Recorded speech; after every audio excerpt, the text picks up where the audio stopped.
Welcome to the Politics Guys. I'm Michael Baranowski, a political scientist at Northern Kentucky University. Two quick things before we get to the show. First, we've set up a short, super easy Politics Guys listener survey. There are only 7 questions and all of them are completely optional. Your responses will be extremely helpful to us as we work to expand and improve the show.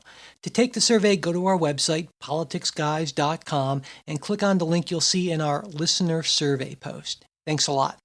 Now, if you've been to our website, politicsguys.com, in the past, you may have found yourself thinking, wow, this could really use some work.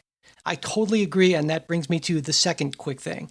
We would like to modernize our design, making it more user-friendly and optimizing it for mobile viewing. Now, if you're a web designer with WordPress experience who might be interested in helping us out, I'd love to talk with you. You can reach me at mike@politicsguys.com. Thanks. And now, on to the show. My guest today is Ganesh Sitaraman, a professor of law at Vanderbilt Law School and a senior fellow at the Center for American Progress. He's been a longtime advisor to Senator Elizabeth Warren, serving as her policy director and senior counsel. Professor Sitaraman has commented on foreign and domestic policy in the New York Times, the New Republic, the Boston Globe, and the Christian Science Monitor, and is the author of The Counterinsurgent's Constitution, Law in the Age of Small Wars, which won the 2013 Palmer Civil Liberties Prize, and most recently, The Crisis of the Middle Class Constitution, Why Income Inequality Threatens Our Republic. Professor Sitaraman, welcome to the show. Thanks so much. It's great to be here. You know, I really enjoyed your book, and I was particularly intrigued by something I didn't really thought about before, your discussion of 2 different types of constitutional design, class warfare and middle class. And I was hoping we could start out by you giving us an explanation of what these models are. Sure. Most of the time when we think about constitutions today and how they're structured, we think about federalism, the power between the national government and the state government, and we think about the separation of powers, the division of power between the executive branch, the legislative branch, and the judicial branch. But for much of the history of constitutional design, people were actually very, very worried about the problem of economic inequality. And so when they thought about the structures of constitutions, they partly thought about the problem of inequality. And throughout history, one of the great fears was that in a deeply divided society where there's a rich and a poor, the rich will try to oppress the poor would try to confiscate the wealth of the rich, and the result would be strife, violence, and maybe even revolution. And so the question for constitutional design was there any way to stop these kind of constant conflicts and revolutions from taking place? And so the answer was a constitutional strategy that I call class warfare constitutions. And the idea here is that you build class directly into the structure of government. So in ancient Rome, for example, there's a Senate, which is for the patricians, the wealthiest people. And then there's a tribune of the plebs, the plebeians, which is a representative of the poor. In England, we have a House of Lords for the wealthy and a House of Commons for everybody else. And the idea is that these 2 branches of government provide a check against each other, but also give a share and a stake in governing to both the wealthiest people in society and to ordinary people. And that's what creates stability. Now, the other type of government that thinkers starting with Aristotle came up with was what I call a middle class constitution. And the idea of that is if you don't really have a big rich and poor, if you have a society in which everyone is relatively equal and everyone's in the middle class, then you won't need these class warfare kind of structures. And you could have a true republic or even a democracy. Because everyone is relatively equal, you won't have the kind of class warfare that comes from economic inequality. Now, the framers, right, they ended up going with a middle class constitution. And I'm wondering, for the time, how unusual was that choice over, a class warfare model? And what convinced them that this was what the basis of the new nation should be? It was incredibly radical. I mean, this was one of the greatest shifts in constitutional history that the framers of our Constitution instituted, there's a major shift that happens because basically from the ancient world all the way up until the founding of America, people had relied on the class warfare design, and they didn't believe it was really possible to have a middle class constitution in most societies because there was simply too much inequality. And what the founding generation believes instead is that America is exceptional, and it's exceptional because of the relative economic equality in the country. And that really surprised me when I read about your account of this period, that economic inequality was actually really low around this time in 18th century America. I mean, I guess I'd always assumed for some reason that there was this, wealthy elite class and all the founders belonged to it, and there was a significant number of poor. But I guess the conditions at the time were different than that. And so I'm wondering, what exactly was it about that time that promoted such a, I guess, relatively high degree of economic equality? So the first thing that I'll say is that there's always a division between people who are wealthier and people who are less well off. So it's not as if in the founding era there was perfect equality, but for the baselines that they were comparing themselves with, the first is Europe, so the countries of England, France, and so on, and then second was history, the things they were reading in history books about Rome and Greece and the Italian city-states and so on. They thought that they were incredibly equal in relation to any other country that existed in the history of the world or that existed in the world at that time. And people in the founding generation say exactly that. And the reason why they believe this is first, there's no feudalism in America, no system of lords and serfs like there was in Europe. There was no hereditary aristocracy in America. And third, there was no severe restriction on the amount of land.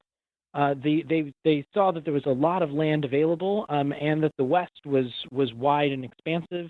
And what this meant was that any white man, and it was limited to white men as who they saw within the political community at that time, and that is a severe restriction, which we can talk more about if you'd like to. But within that political community, as they understood it, there was relative equality and an opportunity for people to become landowners, and land was the main form of wealth. What's also striking, I think, is there are some economic historians, Peter Lindert at Berkeley, and what they have done is shown that they've recreated the kind of income profile of early America. And what they find is that in 1774, right on the edge of the American Revolution, America is shockingly equal. And in fact, the South, the most unequal part of America, when you're including slavery, especially unequal, the South in 1774 is as unequal as America in 2012. In contrast, the North, the New England states in 1774, look more similar to Scandinavia after the welfare state, after taxes and transfer, and they had no welfare state back in 1774. So it was a different kind of set of conditions, and they were actually far more economically equal. These economic historians suggest, even than we are today. Wow, that's really something. Now, even so, at that time, right, there were some framers who argued against this, who didn't really buy into this idea of a middle class constitution. And I'm wondering, given what seemed to be very good conditions at the time in terms of economic equality, what were their objections to going with this middle class constitution model? So I'll pause for a second here and just say one of the things that wasn't an objection. So for many of these people, they were not objecting to unequal treatment of women, African Americans, and Native Americans. There were some who did, especially who were in favor of abolishing slavery and advocated for that. And there was a striking amount of democratizing spirit in the country, and so New Jersey allowed women to vote in the Revolutionary period. Pennsylvania allowed African Americans to vote. Those things were later restrictions were placed upon those in the 19th century, but there was this amazing democratic spirit. But that wasn't the focus of where opposition was, even though today that's where we would see the real opposition, and I think for good reason. But their objections were that they worried that economic inequality was inevitable, and that what would happen is there were still going to be some people who were going to be richer than others, and that those people were going to try to take over the government and use it to serve their own interests. And the only check against that kind of thing from happening, against an aristocracy or an oligarchy, as we might call it, was having a kind of class warfare structure. And so John Adams, who's often thought of as a very elitist in how he thought about our constitutional system, talks about having a Senate that is made for the elites, not because he wants to empower the elites. He calls it an ostracism. He wants to ostracize the elites and the wealthy to the Senate so that everyone else can combine against them in the House of Representatives, and that there will be a check against the power of the elites, and for them to have, so that they don't have too much power. So that's the real objection from people, is they worry that inequality will quickly seep back in, and then that we will lose our republic. Right. Some people might hear this and think, well, wouldn't the safer thing have been to go with that sort of reasoning, given how radical this is? But it seems to me, if I understand sort of the arguments for these two designs, that the fundamental problem with the class warfare constitution is it's sort of inherently unstable. And if you have the big, vibrant middle class, you should go with the middle class model because it will probably lead to better stability. Is that more or less right, or am I getting that right? Yeah, so I think there's a challenge here. There's a difficulty in knowing which of these is a better model. So the class warfare model, its theory is that if you have relatively stable classes of rich and poor, they can each check each other and each govern together, and you've got to have compromise in order to govern. The other theory is you have a large middle class, and that's going to be stable, and so you don't need these kind of checking mechanisms, and you get the stability in the system from the fact that people are pretty similar to each other and they have the same kind of interests. Both of them are problematic. So ancient Rome, the Roman Republic, is not the global dominant superpower in America today, and it's because the class warfare system there failed. It failed 2,000 years ago. It didn't work for them, and you saw corruption in that system. You saw bribery in that system, and so it didn't work. Similarly, though, and one of the problems that we have is that the middle class isn't necessarily going to be static and always expanding. If things change in the economy, if things change in other conditions, you might have a shrinking middle class, as we're seeing today, and so that can be a threat to our constitutional system. So both of these have some challenges, and really what it requires is active thinking about the relationship between the economic conditions in our society and the structure of our Constitution in order to preserve our constitutional system. Right. So this isn't by any means wasn't an easy choice then for the framers, certainly. No, and there was a lot of debate about this among the framers, including in Philadelphia at the Constitutional Convention in 1787. Now, one claim I've noticed, or one thing that came up, it seems to me, throughout the book, and there were a lot of different people in different time periods who said this, is that a strong middle class is really essential if you want to have, what I call small R Republican government. So first, for listeners who might not, be entirely familiar with the term, I think there's, confusion sometimes between what we mean by Republican. I was hoping you could sort of explain what a Republican form of government entails, and also then after that, if you agree with this notion that if you don't have a strong middle class, Republican government isn't going to work, at least, not for long. Yeah, so the definition of a Republican government is pretty simple. It just means representative democracy. A pure democracy is a democracy in which everybody participates. So in ancient Greece, for example, heads of household men were all participating in government, not all the time, but there was mass participation in making the decisions over how society was going to govern itself. We don't have that situation. Most of us are not elected officials to Congress. And so what we have is a representative government. We elect people, they represent us, or at least they're supposed to represent us. And that's how our system works. It's a representative democracy, and that's what a republic is. It's a representative democracy. So I think that the idea of having a strong middle class for a republic fits exactly back into what we were talking about before. So you can represent the democracy by having a strong middle class, and then you just elect officials, and people are represented, and they're just representation of the people at large. If you have a very economically unequal society, another strategy for representation is you take people from different groups. And that's what the class warfare strategy was really about. The patricians are represented in the Senate. The plebeians, the poor people, are represented through the tribune of the plebs, or in England, the House of Commons represents the commoners.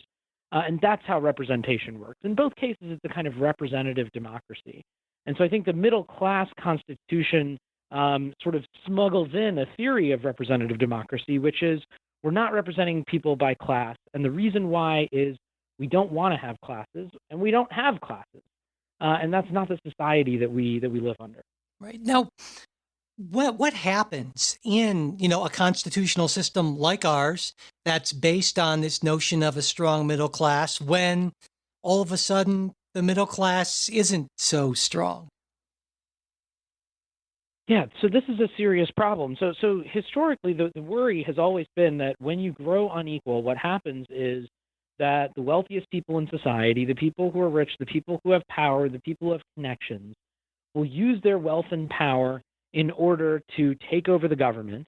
And this isn't like a coup or anything like that, nothing so striking, but they'll become policymakers. They'll run for office. They will fund the people running for office through campaign contributions or bribery. They'll do things to gain power, maybe through lobbying. And what will happen is they'll influence the laws and practices of the government in order to serve their own interests rather than serving the interests of the common good and the people as a whole. And over time, this creates a vicious cycle. One commentator has called it the doom loop of oligarchy, where basically the wealthiest people use government to serve their own interests. That makes them wealthier. And then they've got even more money to try to lobby government to serve their interests even more, which makes them even wealthier. And so inequality just spirals into this system. And what happens is government becomes unrepresentative. It starts serving only the interests of a small number of people rather than the interests of everybody. And that's no longer a representative democracy. It's no longer a republic. What it turns into is something like an oligarchy, a plutocracy, an aristocracy. The idea of any of these terms is ruled by wealthy elites.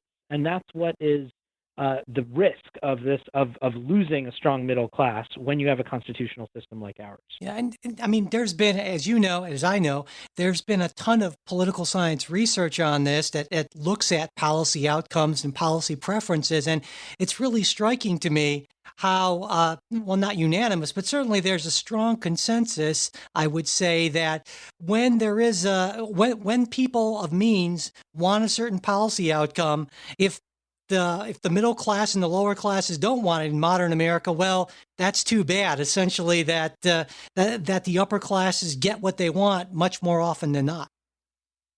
Yeah, there's a huge battery, as you said, of political science research over multiple years by different scholars all over the country, showing pretty consistently that policy is no longer so representative or responsive to what the people want, and that it's really a lot more responsive to the people at the very, very top, wealthiest people and big corporations. And so when people out there, whether it's Donald Trump during his campaign or Bernie Sanders, say that the system is rigged, that's what people are talking about, is this sense that it's not really responsive to what ordinary people want or need in terms of our country's policies. Yeah, and I think the Bernie Sanders, Donald Trump sort of focus suggests that this is not really a standard left-right partisan type of issue. There are people on both sides of the ideological divide who feel that the system is no longer working for them. That's exactly right. And I think what that shows is that, this is something that we can be actually somewhat optimistic about. at a time in our country where it seems like we don't agree on much of anything, and lots of people are moving into kind of tribalism and even watching different TV shows and getting their news from different sources. One thing that a lot of people agree on is that the system feels rigged to them. The economy feels rigged, and the government feels rigged. And I think that's a common place where we can agree about the diagnosis, and that may help us move forward. Yeah. Now, if we accept this, I certainly think that you're onto something here. This idea that the decline in the middle class leads to these, serious problems with our constitutional order. Well, I guess one thing I think as a political scientist is, well, middle class is oftentimes one of those terms that's sort of mushy, that almost everyone, when they're asked, seems to think that they're in the middle class. And so I was curious as to what you see as the middle class, the threatened middle class. Yeah, so this is a great question, and it's one of the challenges of writing something where you especially stick middle class in the title of the book, is everyone wants to know, well, what's the middle class? And people have different views about this. Some people think it should be the median income. Some people think that it's a cultural thing that has to do with education and social status and professionalism. So there's a lot of different terms, a lot of different definitions for it.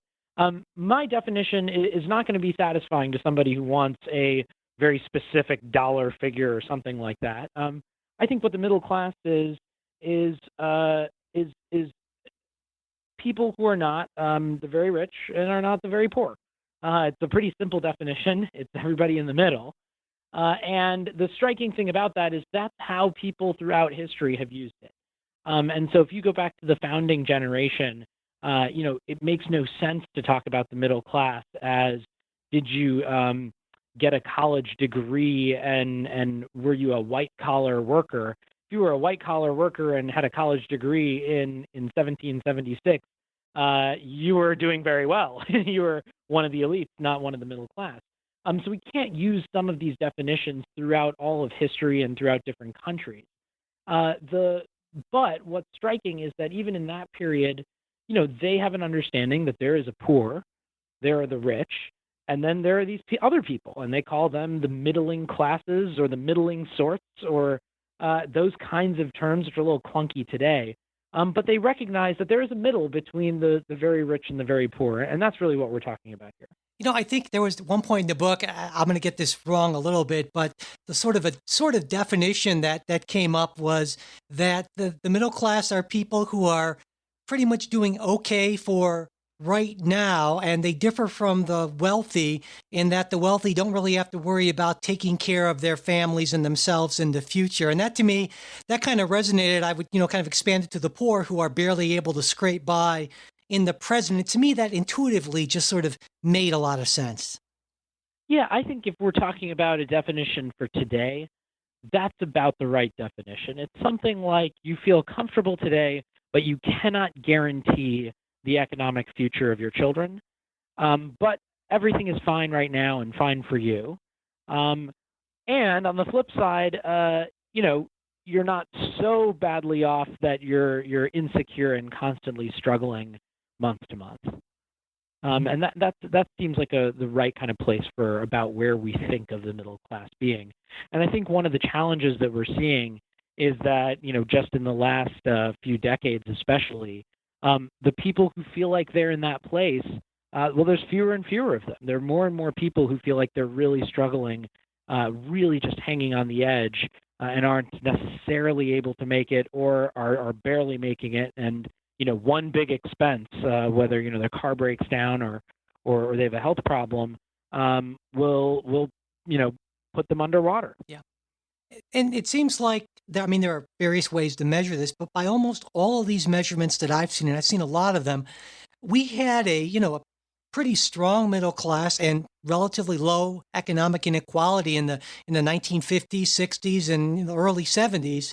But today, inequality is at something right around a 90-year high or so. And so the obvious question is, what the heck happened? So what's your take on how we managed to go from where we were then, not all that long ago, really, to where we are now? So there were a lot of things that happened, and I think you're exactly right in how you've described the post-World War II era. We went through a period of about 30 years where lots of things were going pretty well. They were directionally in the right direction. Incomes were up, GDP was up, economic inequality was shrinking, people were doing better. And there was a lot of things that led to this. So the first is, during the Depression and World War II, we took a lot of policy actions to try to make this happen. We regulated finance through Glass-Steagall and creating the Securities and Exchange Commission. We invested heavily in the kinds of things that would create jobs and innovation, like highway system in the 1950s, infrastructure throughout the country in lots of different places during the Depression, and scientific development as well, research and development throughout this period. And then the other thing that we did is we tried to create opportunity for people, and also to help the people who were doing the worst, who were the worst off. So the GI Bill, right after World War II, creates opportunity for millions of people back from the war and for their families. And in addition, starting in the 30s and moving through the 60s, we do a lot of things to help the very poor. Social Security, Medicare, Medicaid, Head Start. These are all things that really lifted up the bottom. And so in this period, we were both very concerned with wealth and power. We had very, very high top marginal tax rates, and we had pretty serious regulation to ensure that financial markets didn't go crazy and create a boom and bust cycle filled with panic and speculation. And that created stability and context for a rising, growing middle class. And then a lot of things changed. Starting in especially the 1980s, we moved to a context where we shifted toward deregulation in finance and in a lot of other sectors. We cut taxes significantly, especially for the wealthiest people.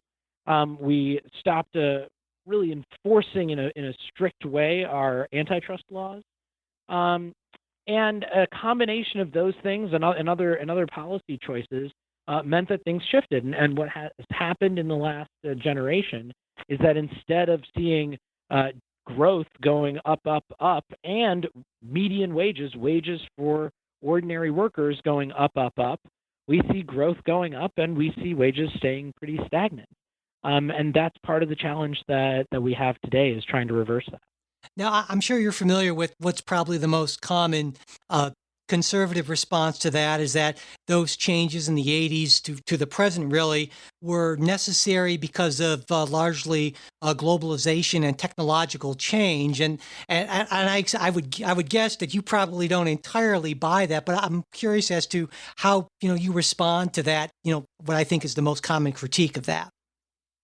So the fundamental thing I think that people don't talk much about is that globalization isn't a natural process, like the motions of the moon around the Earth Right. operating by the laws of gravity.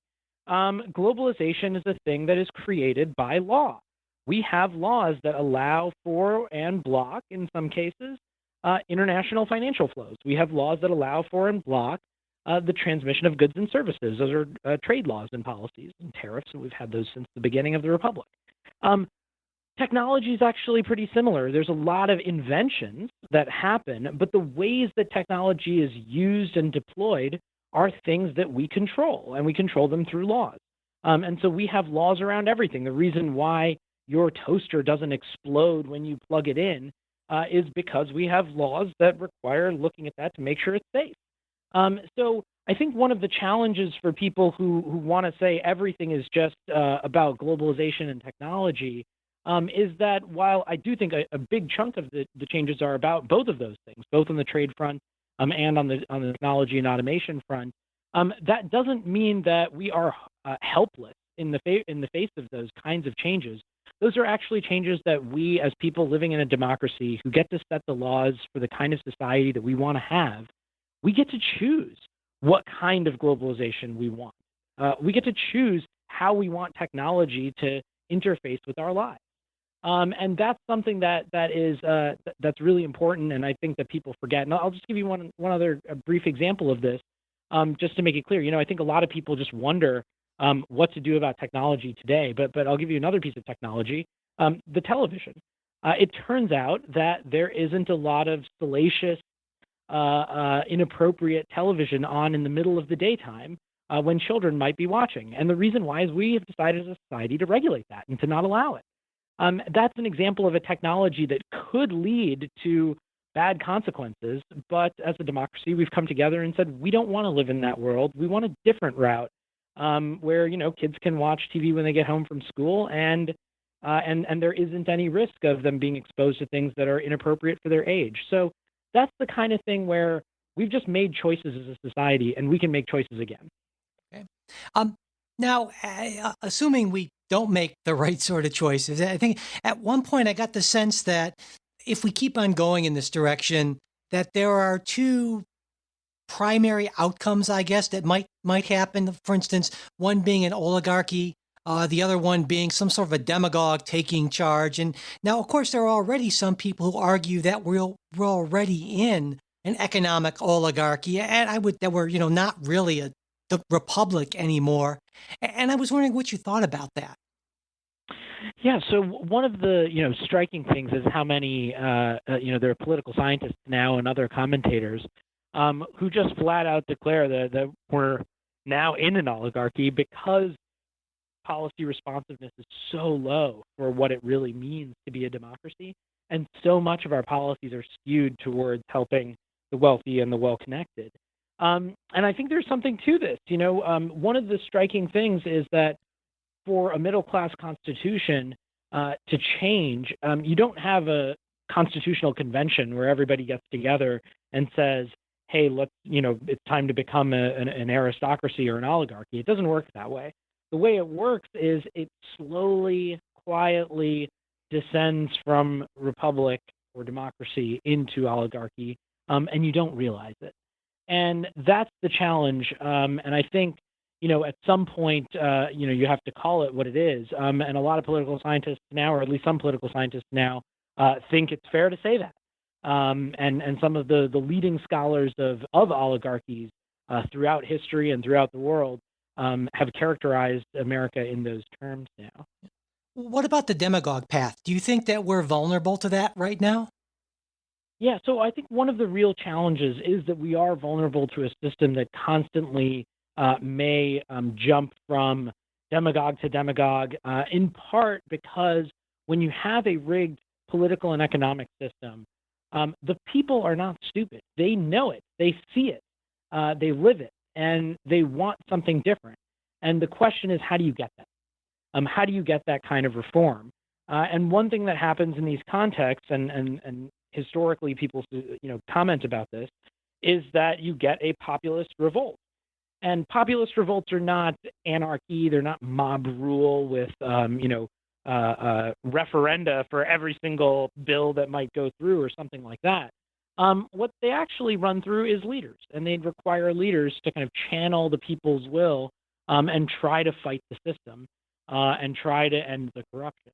And that leaves open a lot of space for demagogues to try to gin up and rely on the kind of populist energy that's lying around latent in society.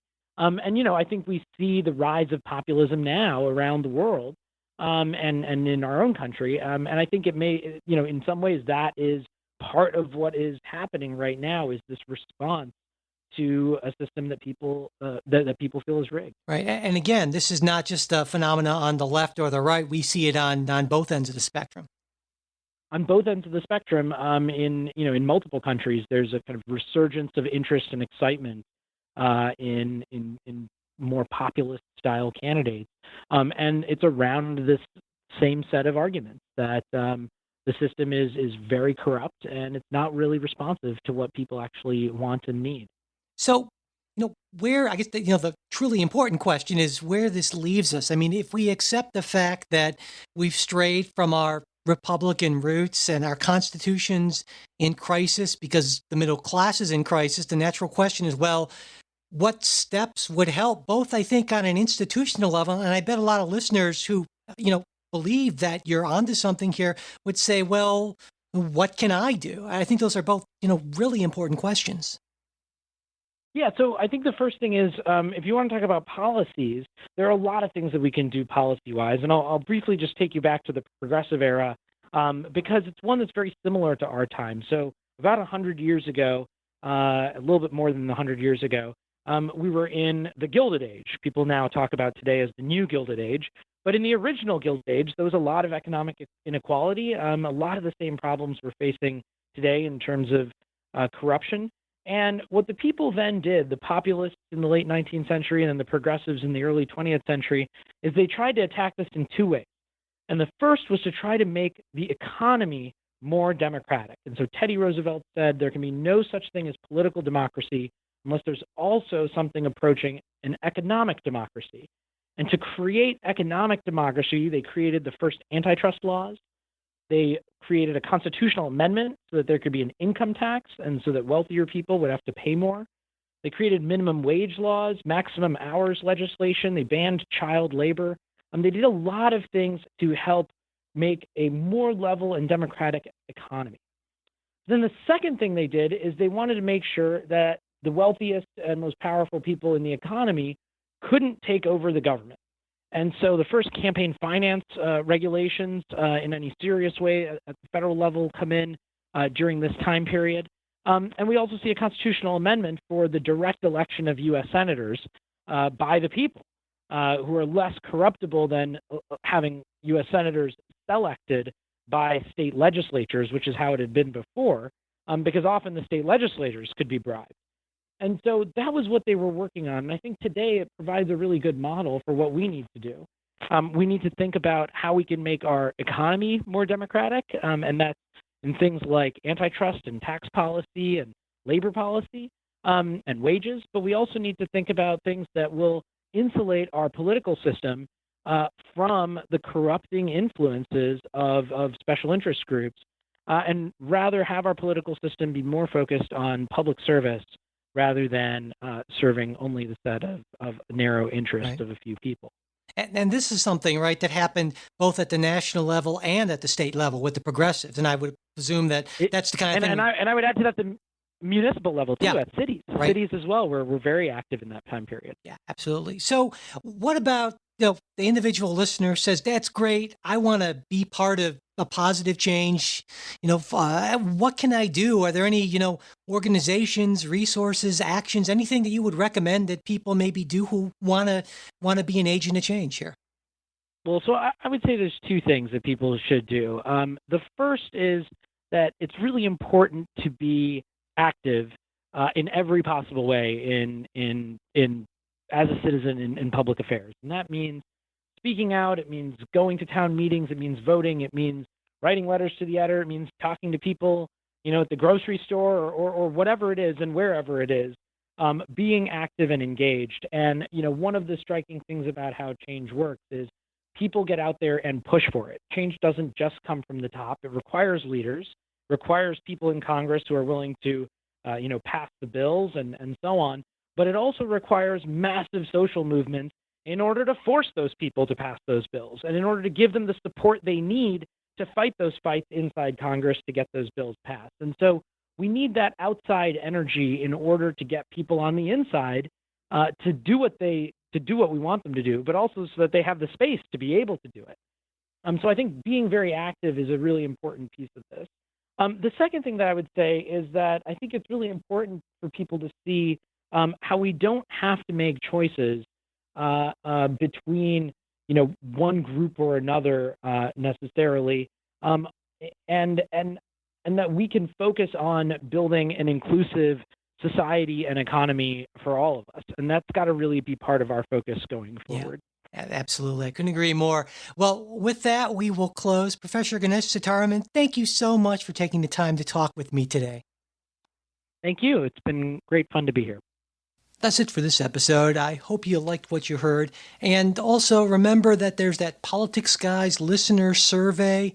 We'd really appreciate it if you could help us out by answering that. Again, it's quick and easy and simple, 7 questions, all of them optional. And to take it, go to politicsguys.com and look for the listener survey post, and you'll see the link right there. Listener support is what keeps this show going, especially now that we're ad-free, and we really do appreciate it. If you're interested in joining our great group of Politics Guys supporters, you can go to politicsguys.com and click on the Patreon or PayPal links you'll see there. And if you want to support the show without spending anything, you can subscribe to the podcast on iTunes, Pocket Cast, Stitcher, or whatever other podcast app you use. Share this episode with your friends and followers, and pass along our new show posts and tweets on Facebook and Twitter. Leaving reviews of the show and ratings on iTunes also helps. If you've got a question, comment, correction, or just want to share some random thought with us, you can reach us at mail@politicsguys.com. Our Facebook page, where you can message us and where we post stuff throughout the week, is facebook.com/politicsguyspage. We're also on Twitter @politicsguys. The executive producers of the Politics Guys are Michael Baranowski, Jay Carson, Trey Orndorff, and Bruce Johnson. Today's show was produced by Michael Baranowski. We'll be back with a new show on Saturday. We hope you'll join us.